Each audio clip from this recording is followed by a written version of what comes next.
Hello, and welcome to the 21st episode of the Mike McNair Revolutionary Strategy Series.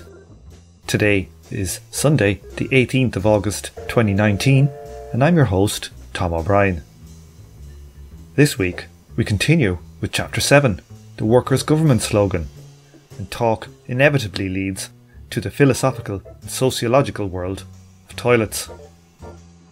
The Patreon commie badges have finally been finished and are sitting right in front of me here at my desk, all packaged up and ready for posting.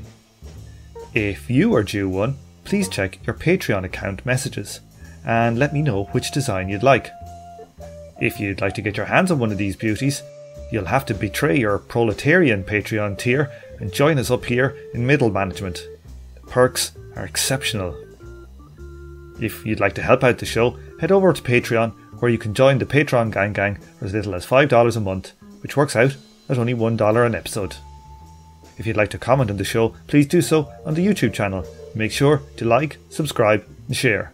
And you can also join me on Facebook or Twitter too. Okay, to the discussion. Let's go along here and do Thesis 9.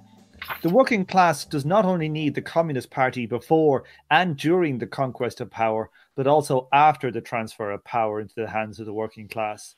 The history of the Communist Party of Russia, which has been in power for almost 3 years now, shows that the importance of the Communist Party does not diminish after the conquest of power by the working class, but on the contrary, grows extraordinarily.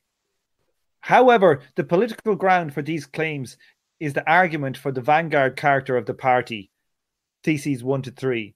And a critical conclusion drawn is the need for strict Bonapartist centralism, iron military order in party organisation, Theses 13 to 17. I discussed both of these in Chapter 5 and identified how they can serve to destroy the character of the party as one through which the proletariat can rule. In fact, both arguments are wholly unnecessary to the proposition that political power can only be seized, organised and led by a political party. This proposition follows merely from the original argument of the Marxists against the Bakuninists and opponents of working class participation in elections.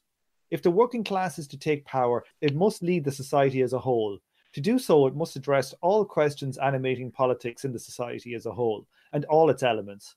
To do so is become a political party, even when you call yourself an alliance or unity coalition or whatever, or a trade union, as the smaller revived Industrial Workers of the World group calls itself. To fail to do so is to fail even as an alliance or unity coalition. I'd like to just say something before you boys get deep into it. Like I'm reading that book. What about me? I mean it in a non-gendered specific way. People. It is in Ireland we say boys for everyone. Yeah. So and lads the same. Girls calls each other lads. It's a bit weird. But girls call each other dude out here. You know, the same kind of thing, yeah. Which is weird, like, because men don't call each other like girl. I mean, girl. Gay dudes do. Yeah, that's supposed to do. But yeah, anyway, what was I going to say? Oh yeah, I'm reading that book by Gary Teeple about like Marx's history of or theory of critique of politics. And in it, Marx talks a lot about this idea of civil life versus political life. And all the way through it, he's talking about, like, you know, getting things dialectically unified or whatever. And it would seem to me, I am probably being very imprecise with my language, but it seems to me like a very, very deep point of Marx is that you need both civil society to organize itself for communism, and you need to get the political element of society to do it too. And I just think like that to me is like why Marx is going so hell for leather against Bakunin for this idea of a political party, and it's why I think it's correct we should go for the party, even if we're going to run into a whole load of shit problems trying to figure out how to do it. I just thought I'd throw that in there before you three start going in about these theses. Okay, yeah. So Lexi or Derick, jump in. Well, I just want to bring out how much conflation is going on here, and how I think this is pretty emblematic of talking about party across texts, because so the Bolsheviks are talking about the Leninist party, like the Bolshevized party form. McNair in general has been talking about a Kautskian party, which is an abstraction from the Second International. And Marx it is talking about this broader form of party. And the definition that he uses towards the end implicitly when he's talking about to do so is to become a political party, even if you call yourself something else. That is a more Marxian kind of definition of party. But it's amazing how little Marx wrote about. It is true, but when you read Marx, it is amazing how little Marx talks about political party. It comes up, 3 times? Maybe. Most of which in the Brumaire. That's really it. Well, McNair is aware of the difference between Marx's definition of party and even what the later Engels recognizes as a party, because he's dealing with the SPD so much.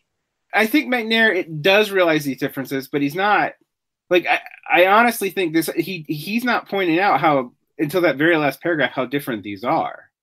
And then he says, well, you don't have to, theses 1 through 3 are not dependent on theses 13 to 17, as he's already shown. Okay, I got it. Except that for the Bolsheviks, they meant in theses 1 through 3 what was meant in theses 13 through 17. So he's having to decontextually read this to make those 3 theses hold up. Yeah. I think he's not happy about the justificatory theses, and then has sympathy essentially for 5 and 7, or I'm sorry, what was it, 5 and 9? Yeah, 5 and 9, and then he says 1 through 3 are valid, and then he brackets out 5 and 9, and this gets through 13 and 17 and says that they're basically not just not true, that they actually set things backwards. They're inimical to proletarian rule, those justifications negate the class content of the party. You and I have been talking about, though, how it's hard to figure out why so many people who read this come to such weird-ass conclusions they do. Yeah, it's making more sense now. Reading this book. Yeah, because trying to figure out what McNair means by party, even if you're being pretty strict delineating what he's saying, is not easy. Because you could read this and say, oh, he thinks the Leninist party form is fine. Yeah, which is not what he means, but... It just needs to be more internally democratic or whatever. Right. I mean, but is that not a contradiction in terms? Or how can you be an iron strict rule but be more democratic? Or is he just saying, I don't know, but I know a lot of people who believe it right now. Are they literally just saying you allow factions? Is that kind of what they mean? Yeah, I think that's what they mean. Yeah. But is that not just a lot of them still believe in open ballot vote and stuff too. So I'm so factions, but factions that can be subordinated to the will of whatever dominant group is there. Yeah, it has to be, that idea of open voting is very bad. On only trivial things, Yeah, you know what? Weirdly, Tom and Lexi, I think I'm actually being convinced that Cockshot's critique of this has some teeth. Oh, I think it has. I think sortition is I think that's it's eminently a scientific approach, if anything, for how to actually reflect working class behavior or just everybody's behavior. I think it might have difficulties and how it's implemented, or maybe you need to selectively implement it. Some things might be very difficult to do that way. But I do think that general approach is correct. I even before I read Marx or anything, and the 2008 happened, and I had all these kind of wacky radical ideas in my own head and thought, oh, I'm a fucking genius, and then realized they were invented 200 years ago in much better form with a lot of theory. Is I had an idea for a kind of a sampling of populations for votes and stuff. It's a very fucking obvious thing to somebody who's kind of with a math background. I think it's no kind of coincidence that it's coming from someone like Cockshot. Yeah, as opposed to a narrative historian like McNair. Yeah, completely. And this narrative historian who sees this major character and this, and could they have chosen a different way? And it's God damn it, let's take a statistical and mechanical approach to governance. Yeah. That's what I kind of don't like about this book, is that he kind of just gives way too much causal explanation to political organization. Explain what you mean there. He kind of just explains all of history in terms of the political organization, and why history turned out the way it did, because of these political decisions that these people made. It is a very voluntarist, politically determinist reading of history, right? Like, yeah, it's like that's kind of what I don't like about this book is how like, yeah, it's like how like politically deterministic and voluntaristic it is. Well, I understand that critique, and I think Marxists should, do well to have a broader read of the forces. I think you could tell this story in terms of like broader things outside of the wills of people. But the important thing about history is that at least it is experienced as actors acting, and Like- I could tell a story about the productive forces in Russia and how that was going to bind all the choice there. But like, not everything is explained by that. Like there could have been a more democratic response to the failure of workers' councils. There's no economic law that determines that. well, this is why y'all motherfuckers need dialectics. That's all I got. But I feel like Pouya, is every book, is every history book not written, like even Marxist ones, like, is Marx's ones on like the Brumaire, are they not like written as well with choices and stuff in there? yeah, but they are, but capital isn't. Well, no, but Pouya's right. This is a historical work, really, isn't it? Like you can't get away from it and just like say, oh well, there was 27% peasantry at this point. I don't think you have to combine the approaches. It is a historical work, but it's also a historiographic work, and that's where things get a little bit more questionable. Because it does seem like McNair's trying to move this away from the idea that like, oh, Stalin, bad mustache man. I kind of want like a probabilistic view of history. I kind of want it to be like I kind of like to think of history like we have these conditions, and these are like a field, like an electric field or something. Yeah. So you want Bainesian Marxism? I want like, well, maybe not. we got to read Alan Carling. Yeah. I kind of want like their conditions are like this field, and then like think if it's an electric field or something, and like based on the voltage across the field or whatever, then we have a certain probability of something happening, something like that. But in historical terms. Yeah. Right. I mean, because what if the Bolsheviks had done the right thing and it still failed?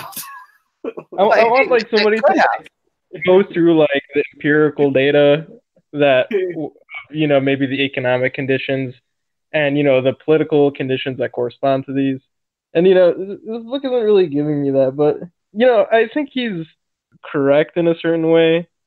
I'm sure that these party organizations that he's talking about would have been more conducive to accomplishing world revolution, but I'm not sure if like I want somebody to explain why this didn't happen. Yeah, and what kind of conditions make the revolution probable in like in like the world system or whatever.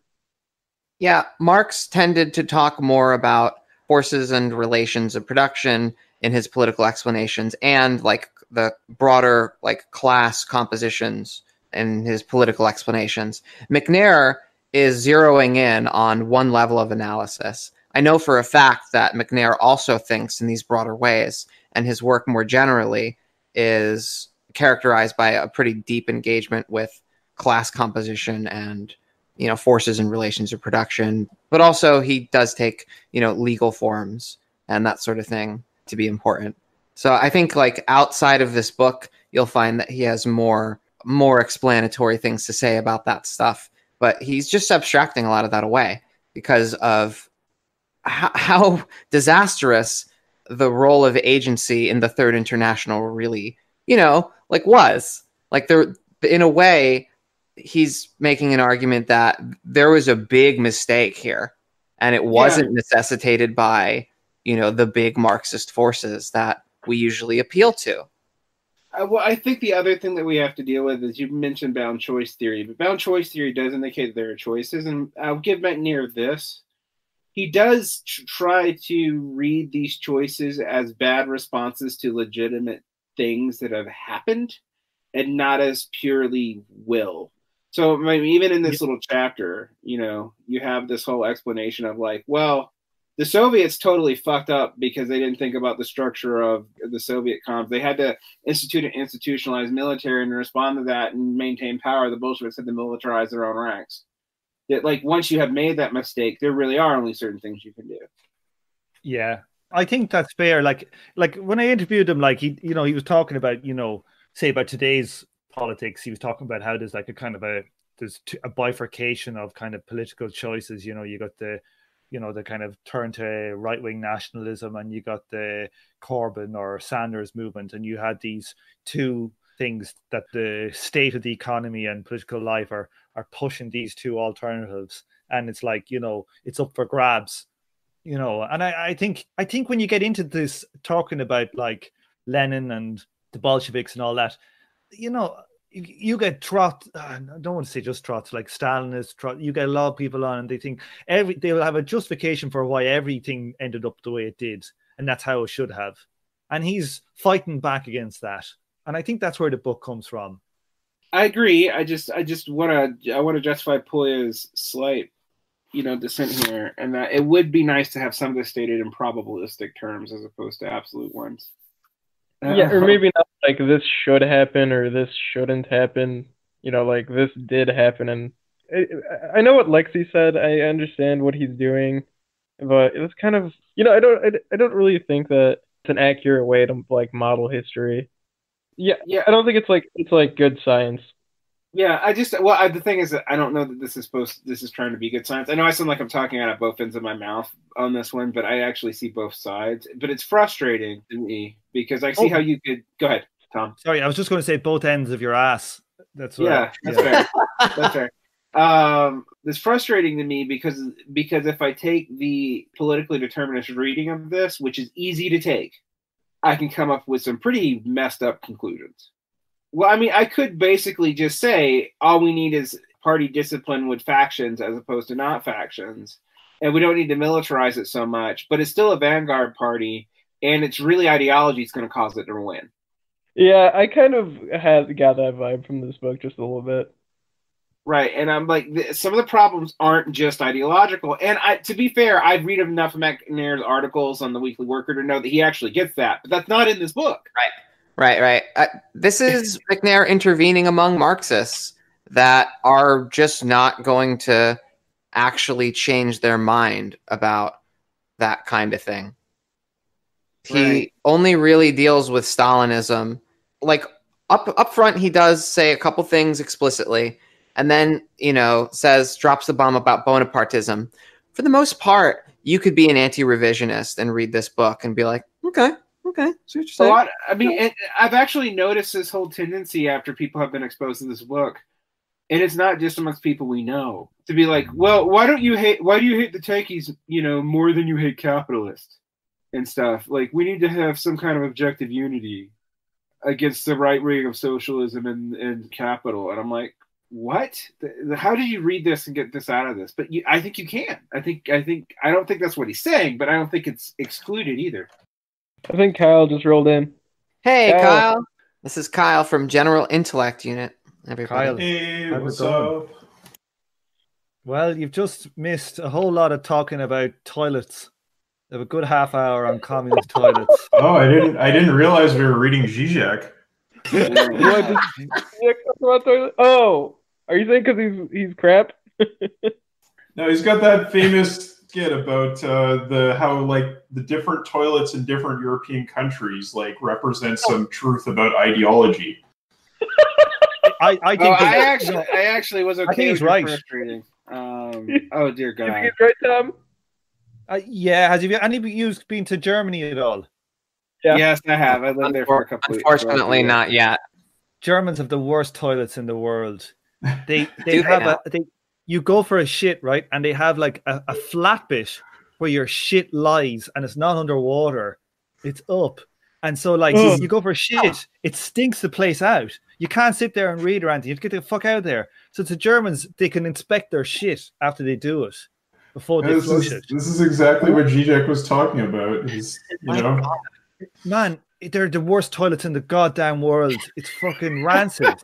You do a shit, you got to get out of there immediately. It's who pokes their shit with a stick? My God. Well, you got to see your bowel health, Tom. You gotta make sure it's all good. Wow, that's something about German engineering. I will spare you the talk of places I've visited in Southeast Asia where it was just a pit. It's much better. That's better than that. Well, it was a wooden ditch built over a pig pit. Yeah, I'm much up for that than a German toilet. You have to watch out for the pigs. Bad after a while. The outhouses that you squat and they don't have running water. Those are awful. It's because at least the Germans they lull you into this sense of fucking cleanliness and everything. And the next thing you're sitting in the middle of a goddamn pile of your own shit. I do remember this about German toilets, but I was not as traumatized by it as you apparently. Tom, I promise I'll remember when I visit Germany. I'll think about your feelings about this. I'm going to get a picture of a German toilet. Here we go. Let's see. Thanks, Kyle.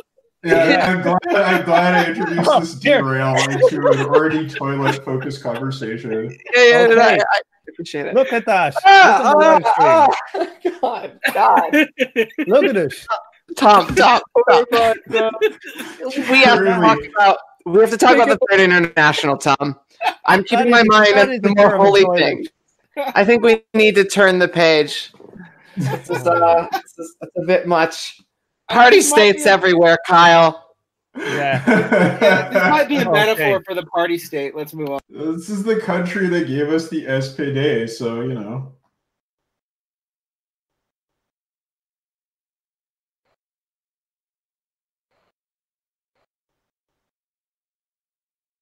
Now, let's go. Well, Kyle, we're going to do a bit of reading of this. Can you see the screen wherever you are? I can, yes. The converse of these points is that in the transition to capitalist modernity, every state becomes in a certain sense a party state. A critical difference between the successful dynastic absolutists in much of continental Europe and the failed Stuart absolutists is that the Bourbon, Habsburg, and Hohenzollern absolutists made themselves prisoners of a party. The party which was to emerge, largely bereft of its state as the party of order in the 19th century Europe. The Stuarts, following an older statecraft, avoided becoming prisoners of a party. James I, Charles I, Charles II, and James II all endeavored to maneuver between the Anglican Episcopal variant of the party of order, outright Catholics, and Calvinist critics of Anglican Episcopalianism in order to preserve their freedom of action as monarchs. This policy of preserving the individual monarch's personal freedom of action destroyed the political basis necessary to preserve the dynastic regime. The result was a new sort of party state, the revolution state created in Britain in 1688 to 1714. This state was politically based on a block of Whigs and Revolution, Williamite, and later Hanoverian Tories, the Jacobites, who clung to the Stuart dynasty, and the Catholics were excluded from political power and episodically repressed. In the American Revolution, similarly, what was created was a Whig party state. The Whigs differentiated into Federalists and Democratic Republicans, but outright Tories were largely driven out of the society. The dialectical opposite occurred in Britain in the late 18th to early 19th century. Classical Whiggism was largely marginalized, and the state became, as it is today, a Hanoverian Tory party state, successively dominated by liberal Tory and conservative Tory parties, and since 1945, by conservative Tories and Labour Tories. Does anybody want to explain what Whiggism is for people who don't know? I guess the easiest way to explain it, it's just like the classical liberal Enlightenment party. How does it relate to like Jacobin like revolutionism though? My history on these sorts of things are a bit rusty. But what's interesting to me is that he's clearly using a pre-Kautskyan form of party when he's talking about a revolutionary party state in the late 1600s. Yeah, but he uses party here. Sounds like he means an ideological formation. That's what it sounds like. Yeah, I don't think that Marx would ever characterize it as an ideological formation. That's what the party of order is, though. That's an ideological formation. That's not anything else. Otherwise, that statement's not true. Well, I mean, is that even true, though? Because the party of order is like a very sort of polyglot kind of formation, right? Like it's various groups who come together as the party of order. They may have separate ideologies between them. Like how? Okay, you got. I'm going to actually put some pressure on this. Define your fucking terms, because this is... Oh, it's heating up in here tonight. It's heating up. Welcome to the war zone, Kyle. Welcome to the war zone. DMX started playing. Yeah, the general intellect usually hasn't been subjected to Varn yet, so... Only a matter of time. I'm actually I'm both fascinated by this, but I'm frustrated by what he could mean by party, because he says it's to the party of order, which means a coalition, right? It's a coalition of parties, and their function is to maintain order, as opposed to the monarch as its own monarchical position, which was the classical, the late medieval view, both of which are absolutist. So that's the absolutism is the difference. And the difference is the party of order is like the monarchy has subjugated itself as the leadership of this coalition of things that want order. Why I say this ideologically, though, is that for that to make sense, order has to be defined. Like it's not just it's not like an objective coalition for peace. Like there's some sort of ideological core there, and that's also true for like the de facto Whiggish parties removing, and then Britain becoming everybody's secretly a Tory, whether they admit it or not. They're just Labour Tories and Conservative Tories. Could you define what you mean by ideological there? Ideological here does not mean I'm not playing any like Althusserian language games. What I mean is basically there's an idea of there's some kind of overarching idea, a singular idea. I don't mean a platform that's holding all this together. That is an ideological formation. I'm just thinking here about, like, I may be thinking of the wrong example of the party of order, but I'm thinking about the way that Marx defines the party of order in the 18th Brumaire. Right. And it is really a kind of marriage of convenience that various political actors get forced into by the circumstances in that text. And that's why I was saying it's kind of like variated. It's not, there are various ideologies within that alliance. Right. Well, this is clearly an objection to this reading of history, though, that I think is actually substantive. This is making that idea predominant. Because the reason why the entirety of the Jacobite monarchs failed, including ones that actually ruled, was that they wanted monarchical freedom, and thus tried to like navigate various religious and class groups without committing to any of them. And I don't see how do you read that as not politically, like almost solely politically determined? I don't. Like if you read that without if you're bracketing all the material limitations out, even methodologically, you just came up to like, even if you're just doing it to make a political point, the point you're going to have to make there is politically determined. To clarify, this is the claim that there's an idea form or a preference for a political form that suspends the class content of the state. Is that what you're getting at there? Is that a fair reconstruction? Because I don't know if he's actually doing that. Are we getting caught up on exactly like kind of the parsing what he means by this stuff? Like it seems kind of to me largely correct. I don't see the problem. I also don't see the problem, and I don't want to fetishize the ideology of the Tories. You know, the Tories, the Tory political project had a power base, and that's like the real content of the Tories. It's not like the. But then that statement about the Jacobites doesn't hold true. If it's about abstract power bases and not what these people are trying to do, then... But like, let's look at his idea here of the liberal Tory and conservative Tory, and then the conservative Tory and the Labour Tories today.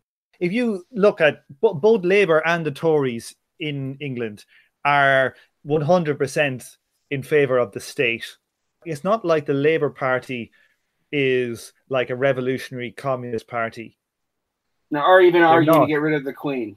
They don't even do that. While they both are fully tied into and well up for the current political status quo as it is, and we just switch, you know, the redistributing a little bit more, a little bit less, whatever, based on which party's in power. But they both are aligned with like, yeah, this state, we support this state. But this is a political ideological reading of history. It is, and that's to me like. No, but we're talking about literally how the parties operate today. That's actually, they are in support of it. We're not just like saying it's like that because these people support it. All right, I'm going to ask you to turn off your empirical map brain for a second and actually use some fucking logic. What I'm saying is that if you read this way, what he is saying is the determining factor is a political formation based on a series of ideas. No, I don't think so. You don't? I don't think so, Derick. What was the monarchical freedom argument about? These historical examples are mentioned for a reason. And look at the first examples. They're not. Okay, go ahead. I'm done. Here, Derick. Come back. What are you talking about? Like, I don't know so much about the Jacobite stuff, so I can't even talk about it. But I can talk about, say, how the things operated, say, post the Irish Revolution, and talk about how the party formations completely switched, totally changed.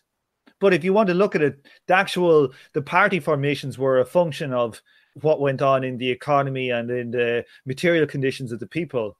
It's not like people had the idea for these two new parties. They came out of the struggle, the economic conditions, and so forth.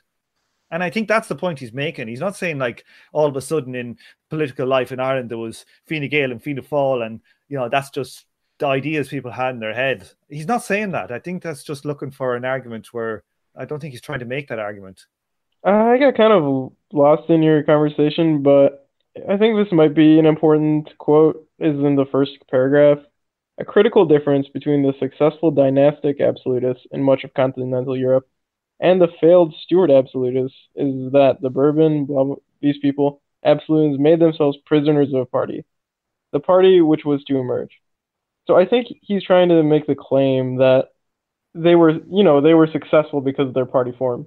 Yeah, and their relation to the party. Did I annoy Derick so much that he left? Yes. Didn't I? I believe that's what happened. Is that an actual thing?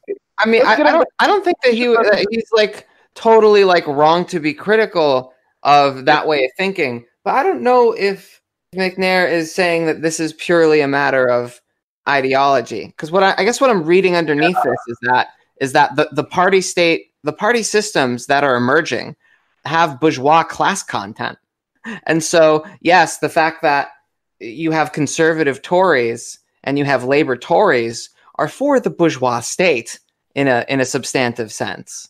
And that's the class conversation going on underneath the ideological forms. Am I reading too much into this? There's too much history being glossed in this section here. Because like when he's contrasting America to Britain, he's not necessarily saying that the British case excluded a more sort of classically liberal bourgeois movement.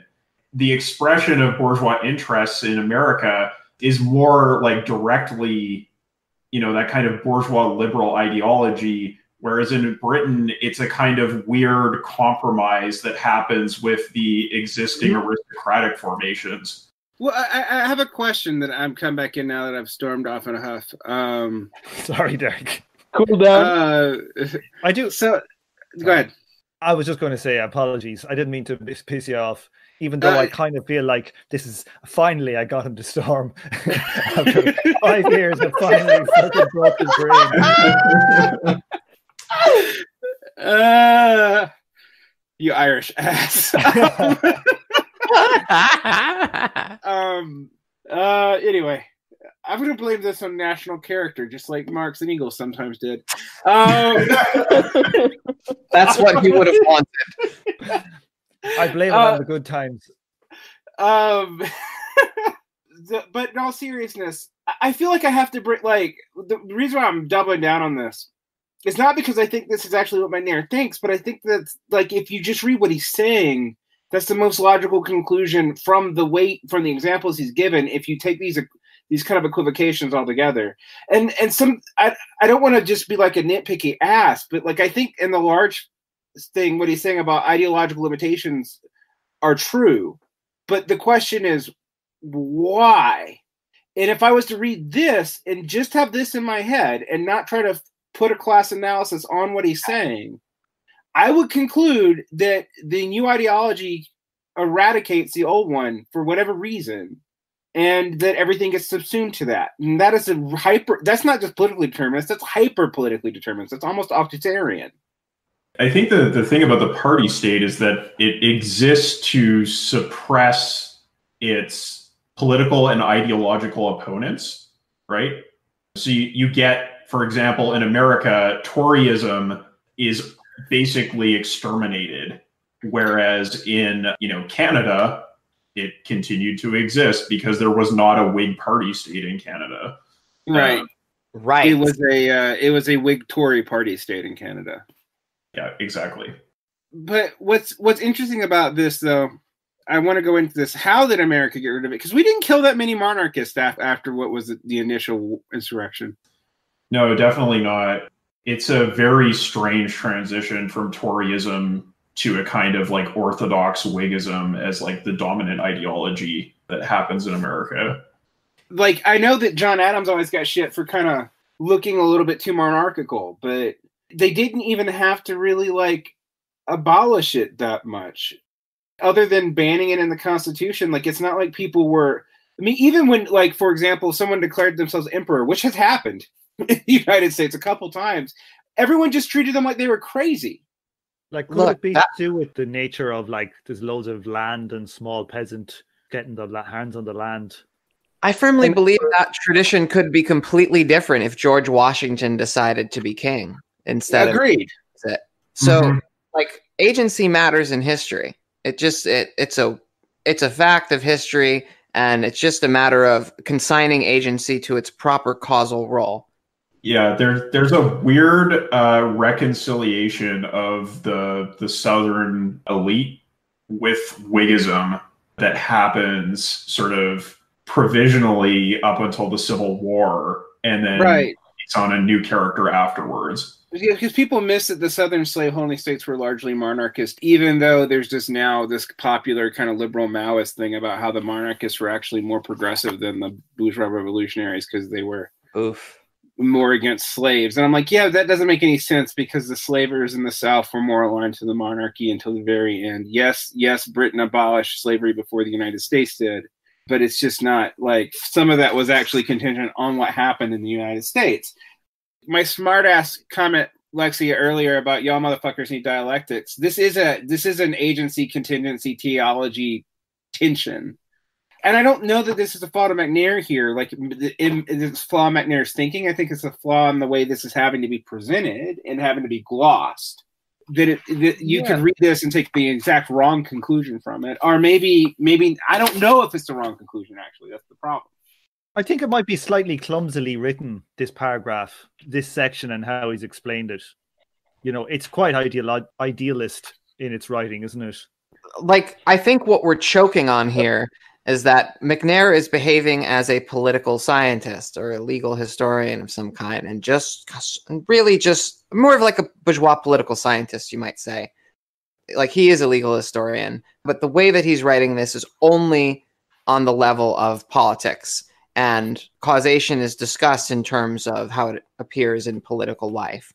The thing that the Althusserians do right is that they are forced to reconcile with anti-reductionism, that like at some point you have to deal with dynamics in a system as it appears.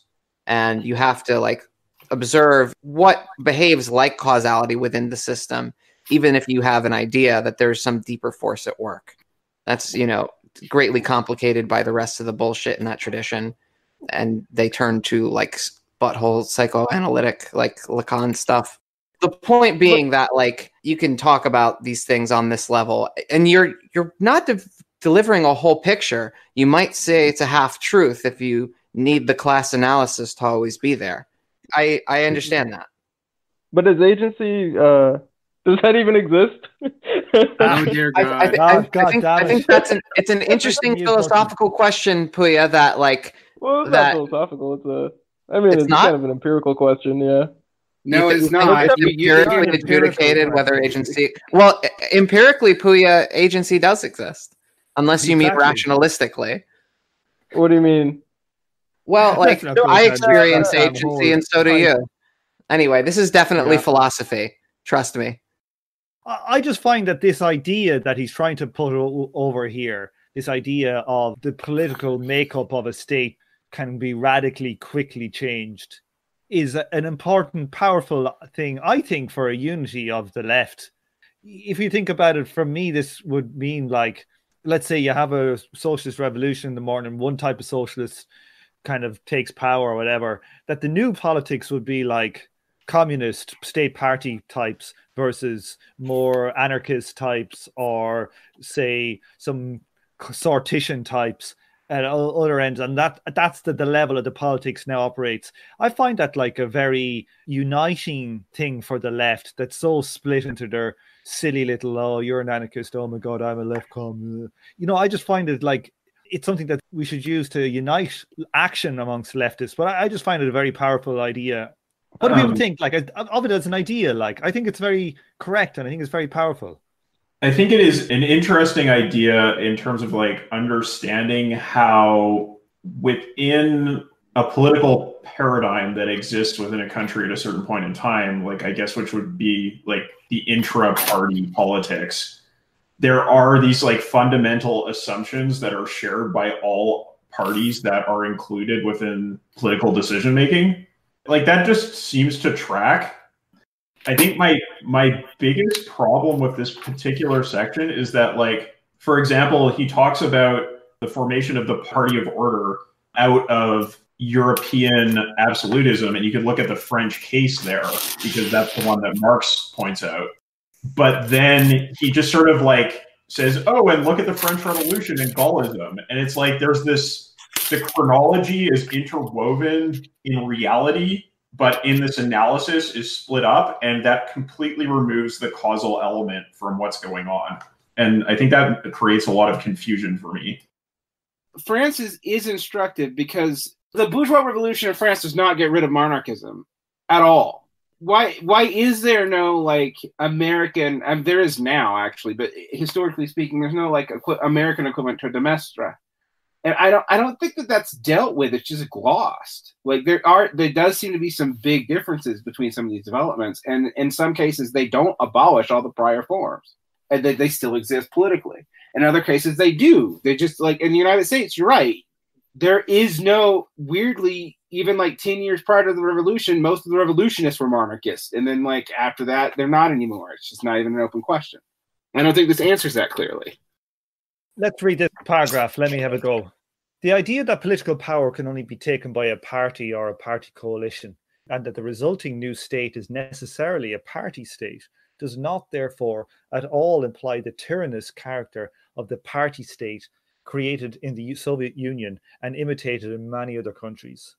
This tyrannous character reflects the decision of the Bolsheviks, A, to create Bonapartist centralism within their party, and B, to use state repression, ban on factions, etc., to resist the natural tendency of the party to split within the framework of the common party identification created by the new state form. Behind these decisions, as I argued before, is the fact that the Russian party state created in 1821 was socially based on the peasantry. Clearly, he has a class picture in mind behind these things. Yeah, and it's stated here. I understand that maybe it's an incomplete picture, but is it wrong? And that's kind of the level that we should be arguing on, because it may be wrong. But I think that his argument has some very concise sense to it, which is why he leaves out so many details. Like I said earlier, I agree with Kyle. The only case where the details really actually are disconfirming is the French case. All the others were just kind of being pedants. But we have to remember that what he means by party is really not the common language view of party, or even the Kautsky view of party. I think it's changing what he means all the time in different paragraphs. That's maddening, isn't it? Yeah. It's a Marxist tradition, Derick. When he says that the party has a natural tendency to split once it's stated its new framework, you can't be talking about, you're not talking about the same thing as like a political party the way we understand it, or even the way Kautsky or the Bolsheviks understand it, right? I think he just means in general, like even the Bolsheviks, like were, probably should have split, but instead they just banned the concept of difference. Yeah, because that's also what kills the left SRs and all that too.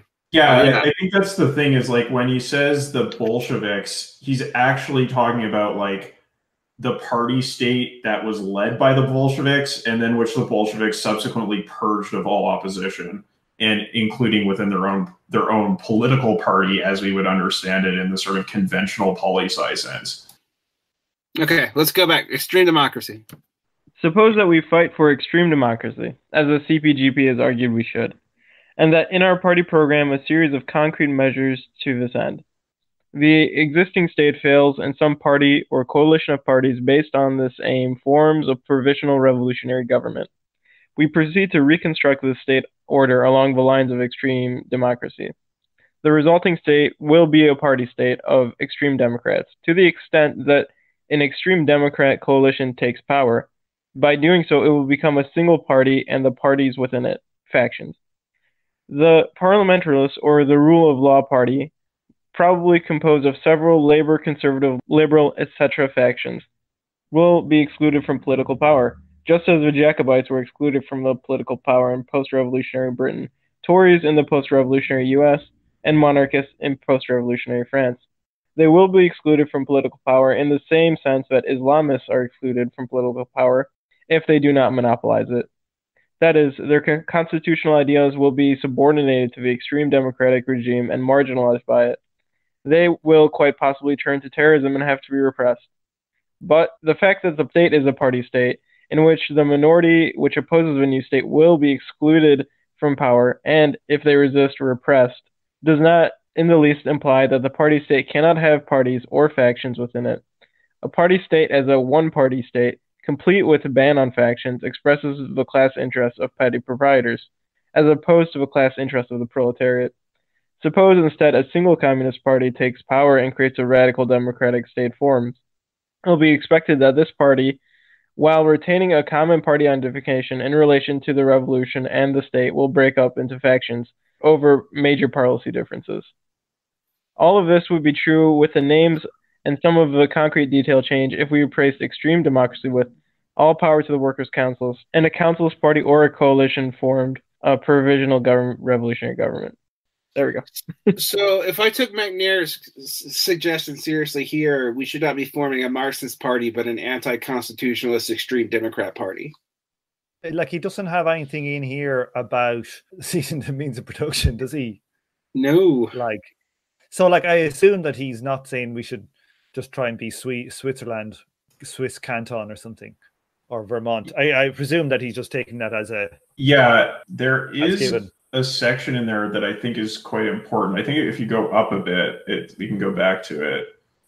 To the extent that an extreme Democrat coalition takes power, by doing so, it will become a single party, and the parties within it factions, and the parties there are in scare quotes. So I think the picture here is of having a revolutionary agenda, such as extreme democracy, and that bringing together a coalition of interested revolutionary parties in the very conventional sense. And in the struggle, they will become a single party in the sense that McNair has been talking about the party state. Because they have a fidelity to a revolutionary idea, right? Yes, exactly. But it's like a singular revolutionary idea. It's not like a Marxist program. And that's actually kind of different than the way I've seen a lot of people who read this book go. Yeah, and this is interesting because it's very specifically addressing the program of the CPGB at the time this was written, right? Right. Yeah. And very much actually it's very specific to England. He's not kidding when he says that. Oh, totally. This is all very much read through a British or English lens. Right, because if we were doing an anti-formation for extreme democracy, we would be opposing something different than the unwritten constitution and the monarchy. We would be opposing the Constitution itself. Right. And you're also right that except right now when things are breaking down in America, that normally is super duper uber heretical, not even Marxists do it. Yeah, that's where you see the contours of the actual existing party, right? Yeah.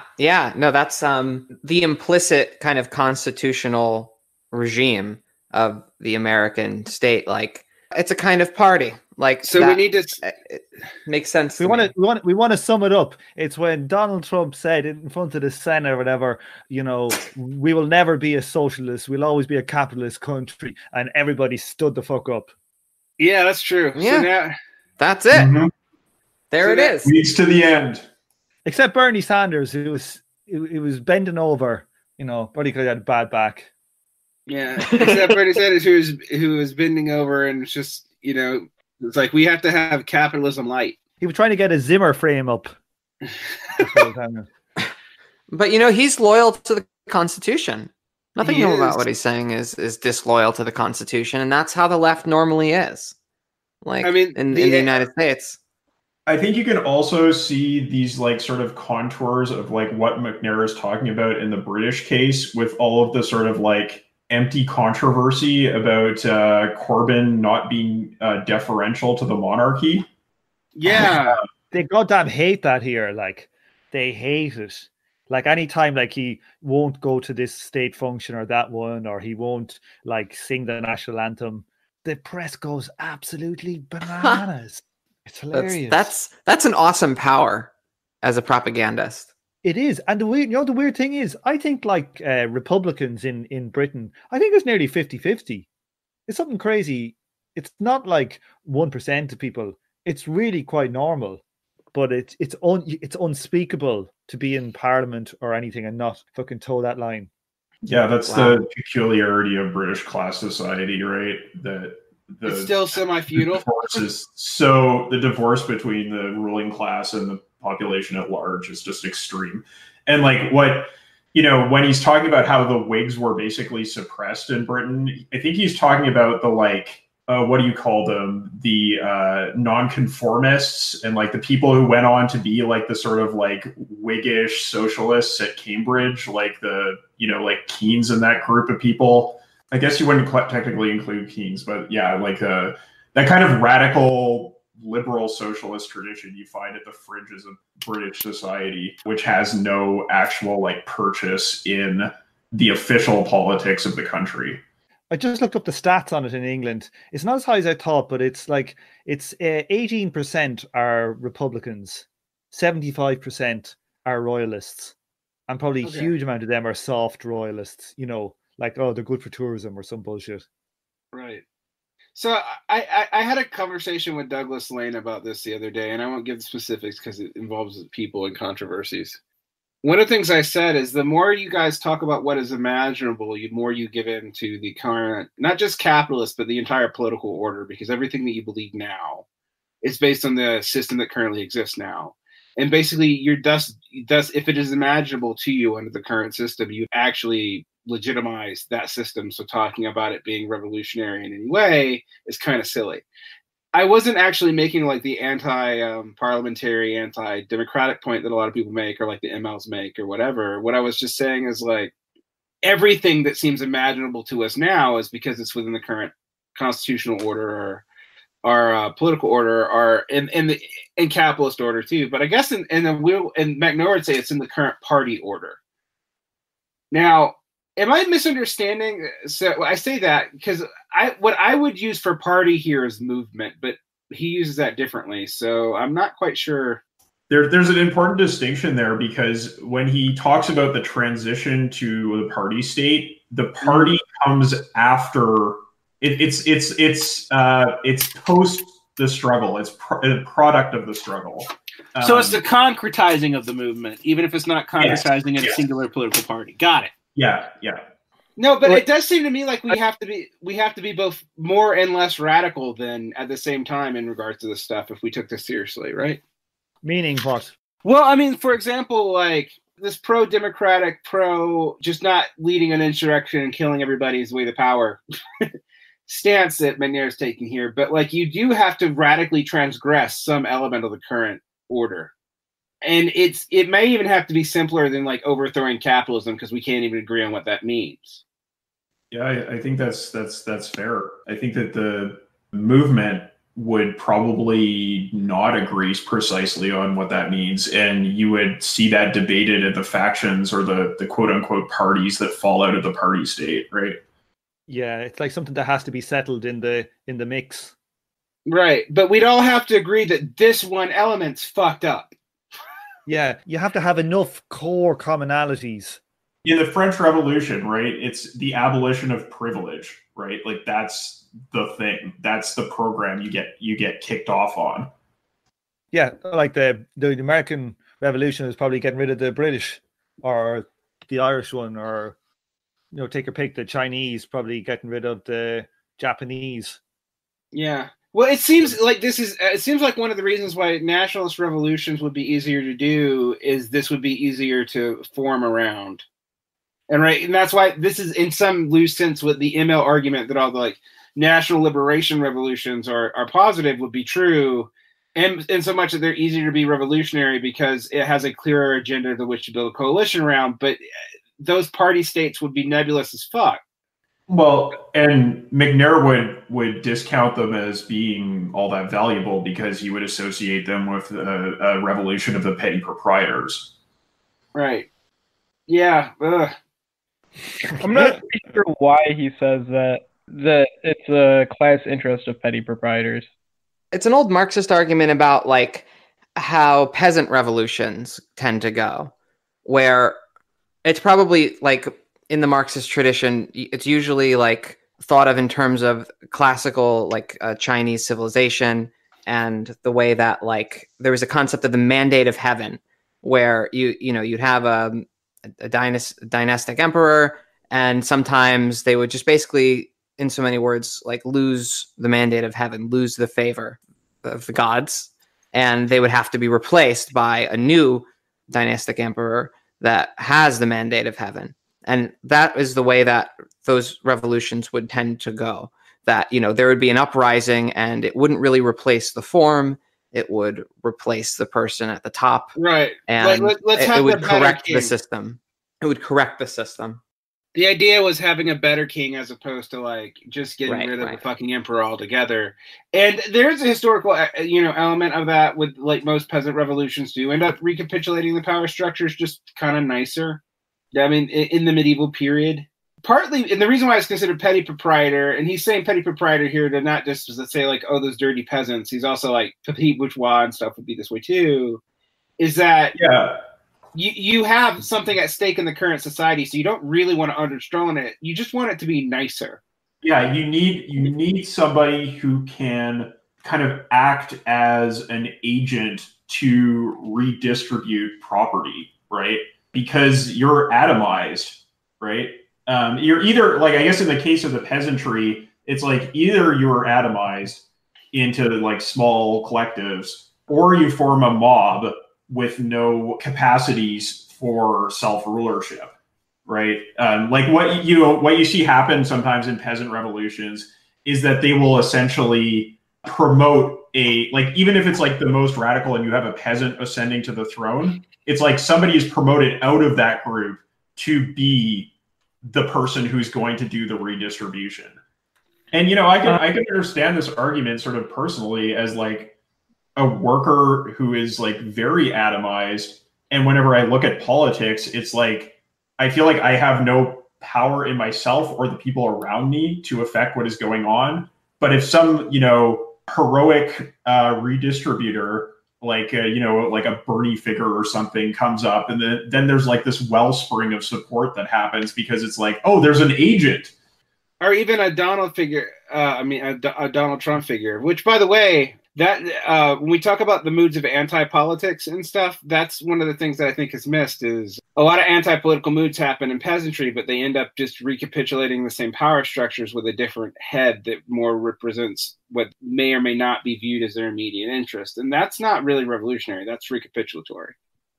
Yeah, but why did he say the Russian party state was based on the peasantry? He says he argued it before.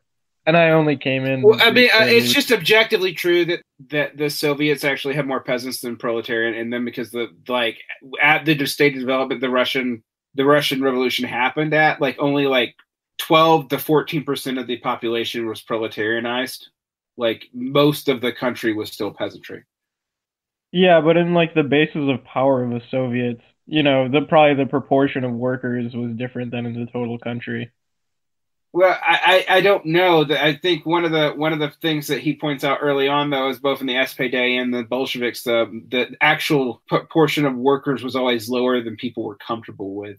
While the membership was mostly workers, it was a much smaller percentage of workers, and usually the workers were actually in the reformist wings, and that he just admits that flat out, which is a historical. I've seen several books that kind of just take the what we know about demographics and voting patterns and project it back and say that most likely seems to be the case.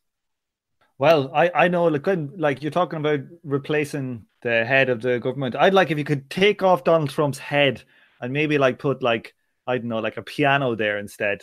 That'd be good. Or maybe a curtain, a set of curtains, just neatly folded, something like that. Yeah, we've gone past revolutionary politics to surrealism.